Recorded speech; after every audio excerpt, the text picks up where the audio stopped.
When it comes to grilling seafood, especially outdoors, you know, there is a sea of possibilities that you could do from everything you can imagine.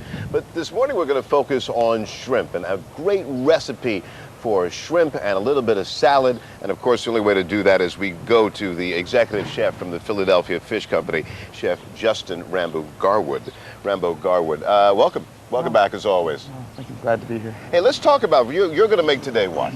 I'm going to do a little grilled shrimp salad. Some 1620 shrimp, watercress, peaches, fresh basil leaves, and sherry vinaigrette. I love cooking. Different in particular in preparing and when to cook shrimp as opposed to any other time.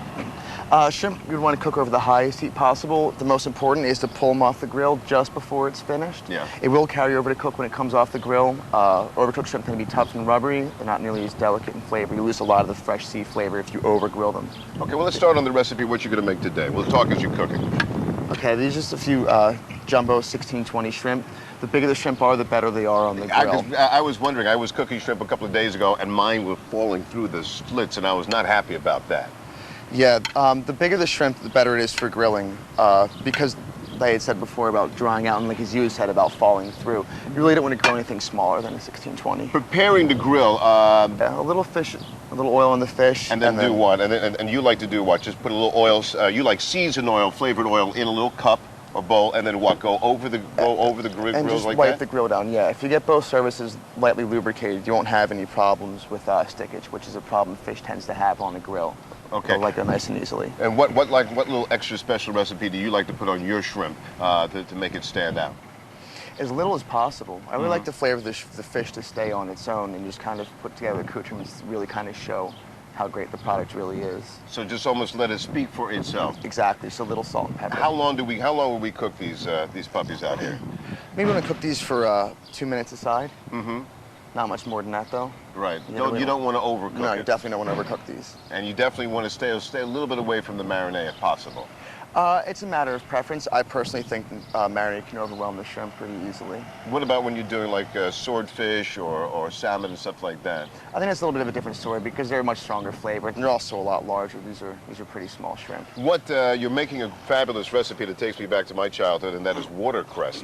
And you were saying that this is a great vegetable to get because it adds a new and different flavor to maybe the old combination.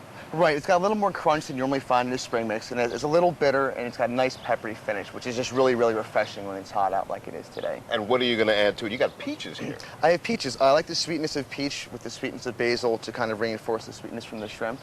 Show us how you're going to make the recipe for this. Okay, we'll take some of our peaches. These are just regular Freestone peaches from Georgia.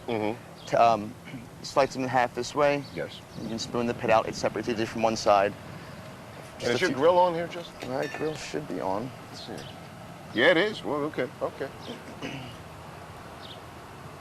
I'll watch that while you do this. Okay. And you got a little bit of watercress, and then what do we do?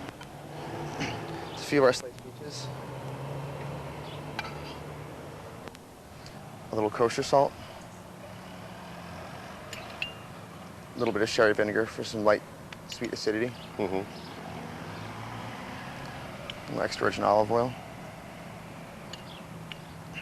Usually we're going to do 3 parts oil, 1 part vinegar. That way it keeps you from being too acidic and overpowering. A few fresh basil leaves. All right. Just to kind of round out the sweetness. And some fresh ground black pepper. Kind of reinforce that peppery quality from the... And watercress you can find in most supermarkets? Most supermarkets are starting to carry watercress now. Okay. Now, are you gonna put the shrimp on top, or you're going to just? I'm gonna go and put the shrimp right on top. Watercress is also a green. It stands up to things that are hot really well. It doesn't want to fall apart. Like if you reduce over spring mix, a lot of the more delicate lettuces would fall apart. What other fruit would you add to the watercress if you could? Oh, pears when they're in season. Gotcha. Apples would be good. All right. Even a melon might be nice, like some cantaloupe. All right. Let's serve.